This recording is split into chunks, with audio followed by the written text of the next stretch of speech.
Memoirs of Cleopatra. Let's find a page.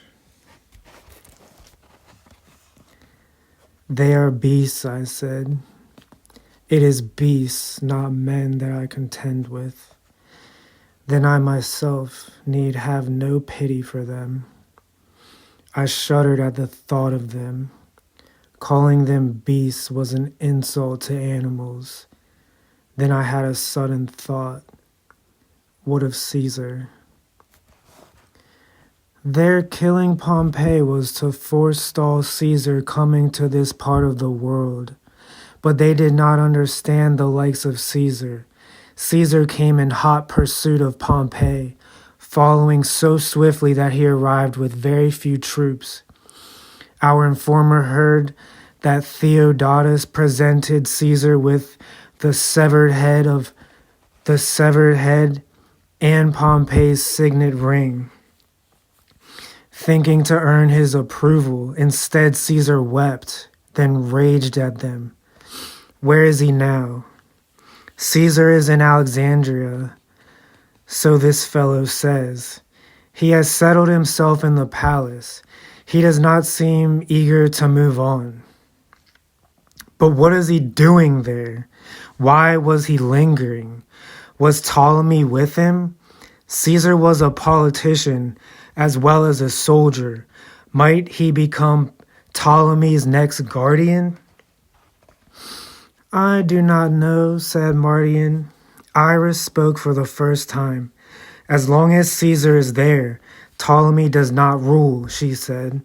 That is in your favor. It can never be in one's favor to have a strong power occupying one's home. It would be like a lion coming into this tent and deciding he wished to sleep on this bed, I said. After Mardian had left and Iris had laid back down, I stared at the ceiling, folds of the tent. They were lost in darkness, and the jumping flames of the lantern only served to make the hidden parts of the tent seem blacker. The hot wind was relentless. The desert tribesmen had a name for that wind, for its pressing intensity. It was keeping me from thinking. All I could do was lie still and sweat. I was a prisoner in the oppressive night, shackled to my bed. Julius Caesar had defeated Pompey. Julius Caesar was master of the Roman world.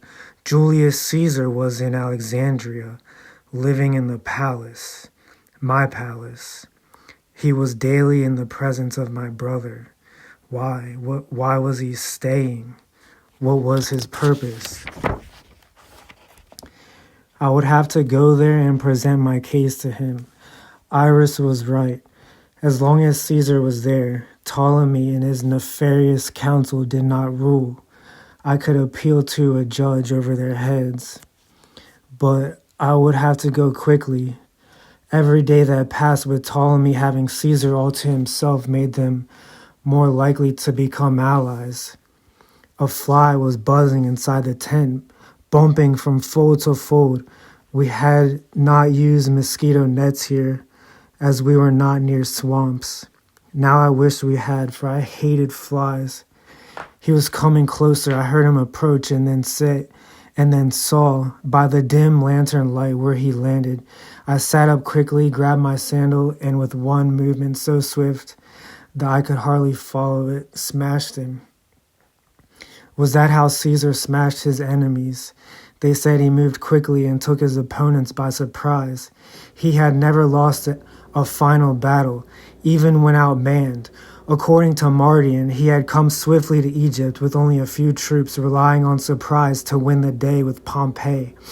That must mean that he has now in Alexandria without many soldiers to protect him. And the question, why was he lingering? What did I know about Caesar? Precious little. Only that he was generally more popular with the people than with the aristocrats. That he had achieved his military successes relatively late, and that he was constantly involved with women, usually married women. Mardian had once told me that every fashionable divorce in Rome seemed to involve an adultery with Caesar. Even his taste was not restricted to women, Mardian said. Caesar had also been involved with the king of Bithynia in his youth. He collected works of art as well, Mardian confided, and prized them above his romantic conquests. My heart sank. He would probably make off with some of our best artworks then.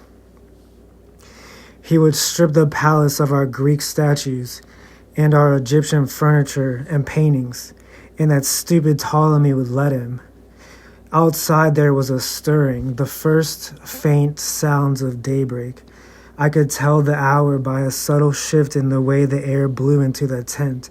Before long they would awaken me, and by the time the sun came up over the sands, they would be bringing the informer to me to recount his tale.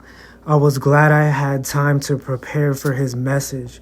The man was Egyptian, an older warrior who had been in my father's army before the troops of Gabinius had arrived. He looked ashamed, as deserters and spies and informers always do, even if they feel the cause of their erstwhile masters to be wrong or hopeless.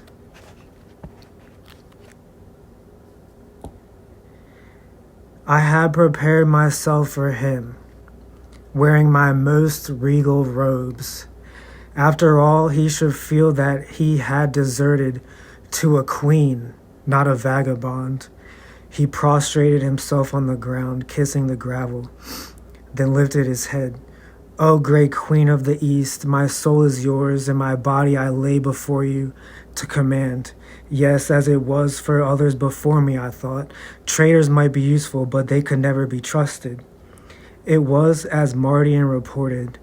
The black deed was performed by Achilles, a Roman commander, Septimus, one of Pompey's former soldiers, but it was at the urging of Theodotus, who had said, dead men don't bite.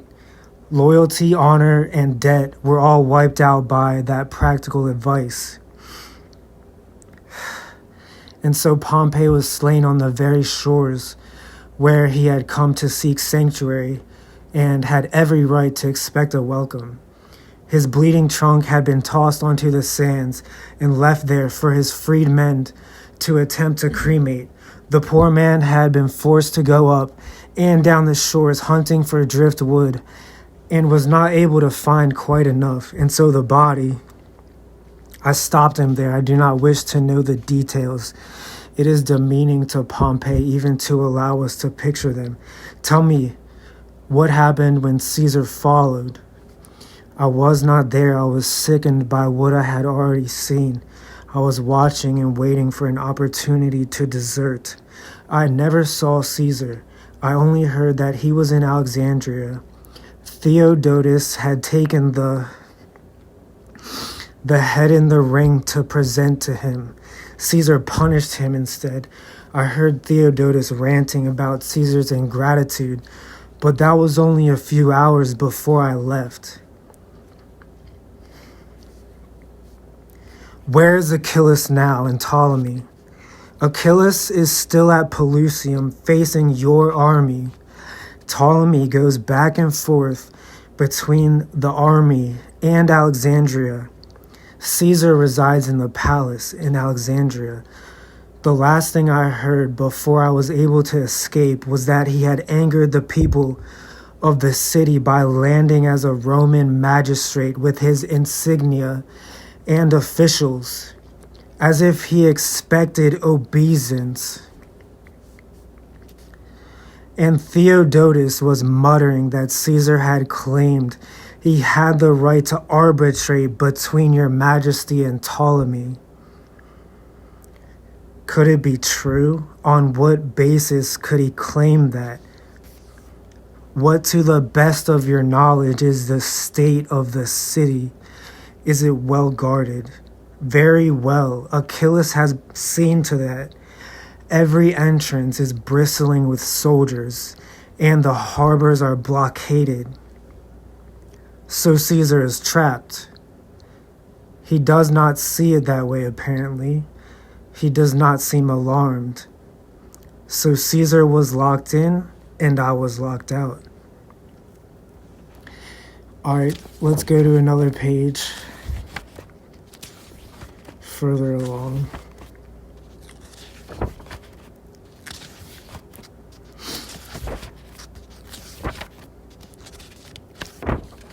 All right.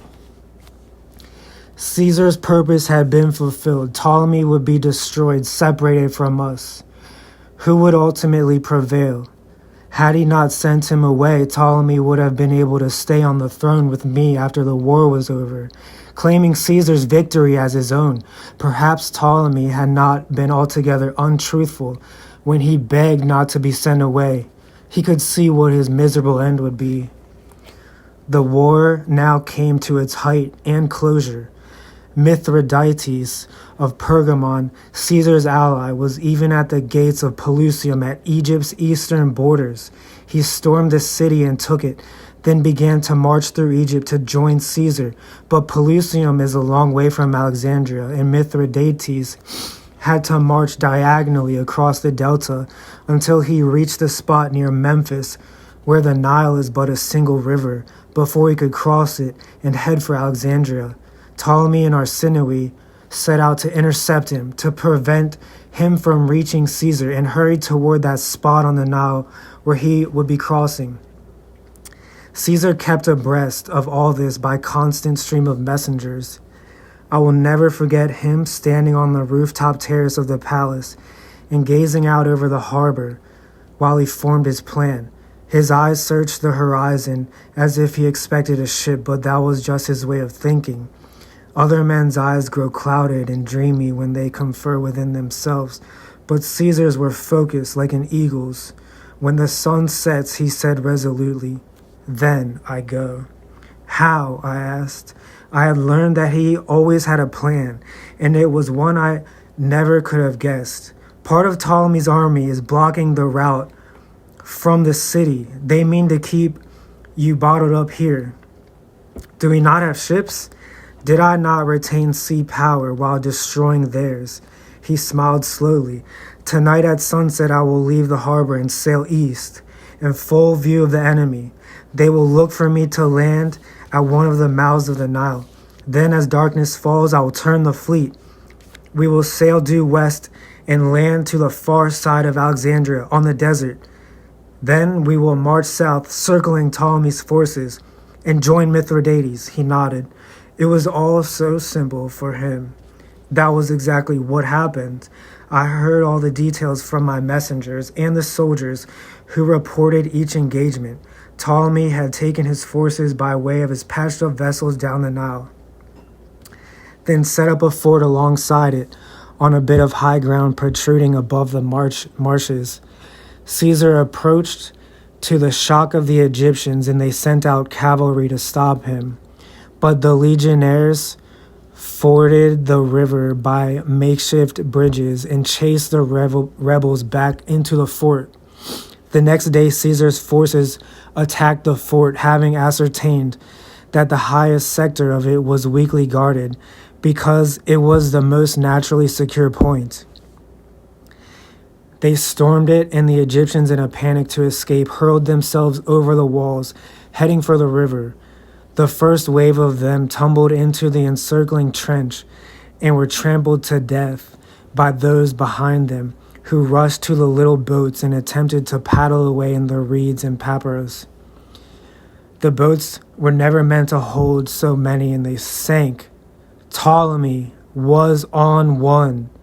It capsized, and he disappeared into the water, vanishing among the reeds. The rebels surrendered.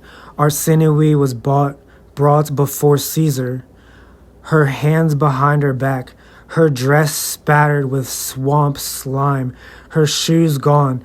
She spat at him and cursed him before she was trussed up and led away. "Find Ptolemy," ordered Caesar. Where was he last seen? One of his soldiers pointed to a dark, oily-looking area of reeds. Birds were clinging to the swaying stalks. Dive for him. Bring me his body.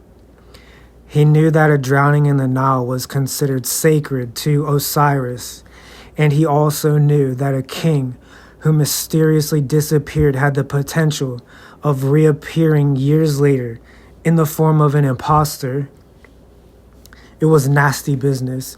The shallow swamp had many fetid, oozing beds, home to snakes and crocodiles.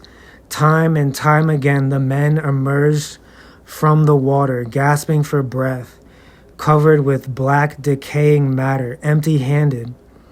But at last one surfaced, holding the slight body of Ptolemy, his eyes wide open, his mouth streaming dirty water. He was wearing a corselet of pure gold, and its links gleamed through the tangle of weeds entwined in it. The weight is what drowned him, Caesar said, staring at his corpse. The gold sent him to the bottom. He reached out and touched the finely wrought show armor. Exhibit this to the troops and the people. Let them all see with their own eyes. The little king has perished. He will not rise from the Nile to lead them again. Caesar left the battlefield and, mounting his horse, set out immediately for Alexandria with his cavalry. Darkness had fallen before he reached it, but from the palace I saw streams of people making their way to the city gate to receive him. 1,000 tapers flickered as they moved slowly through the streets dressed in mourning. They had been beaten for the first time. Alexandria had fallen to a conqueror. Alexandria and Egypt have fallen to Rome. The very fate that I had always seen as the worst misfortune that could befall us, that I had vowed to prevent at all costs. Now I was waiting in the palace, watching, eager to receive the conqueror, with child, by the general, who was even now approaching the city that lay supine before him. I should have been torn with shame had I been told in these very sentences these simple facts a year ago. Of what purpose are oracles then if they veil such major events from our sealed eyes? But the general, the conqueror, was Julius Caesar, and in those two words, in that name, was the reason why I was waiting, happy to embrace him. True, he was a Roman formed of that race, with their habits and way of thinking, but he was so much more. He would not remain only a Roman, but would grow into something incomparably greater, something new. The people of Alexandria met him on their knees, bowing down, lying prostrate before the gate of the sun, placing statues of Anubis, Bastet, Sekhmet, and Thoth on the street to submit themselves to his authority. Dressed in blue mourning cloth, unshaven, barefoot, throwing dust on their heads, the city elders wailed in chorus, "Mercy, O son of a moon! We submit, we bend our necks and back before you, mighty conqueror. Hail Caesar, descendant of Ares and Aphrodite, God incarnate and savior of mankind." I could hear the dirge-like sound of their lamentations, thin like a eunuch's voice, rising in the night air. I heard the groaning as the gates were flung open, and Caesar rode past the rows of hunched Alexandrians, past the gilded statues of the gods, who silently let him pass through the shattered torchlit street to the palace. He strode into the wide, pillared hall, where the windows admitted only the perfumed air of the palace garden to fill the space. I was waiting, scarcely able to breathe. I held out my arms and embraced him. "Egypt is yours," I said. "You are Egypt," he said, "the most precious conquest I have ever made."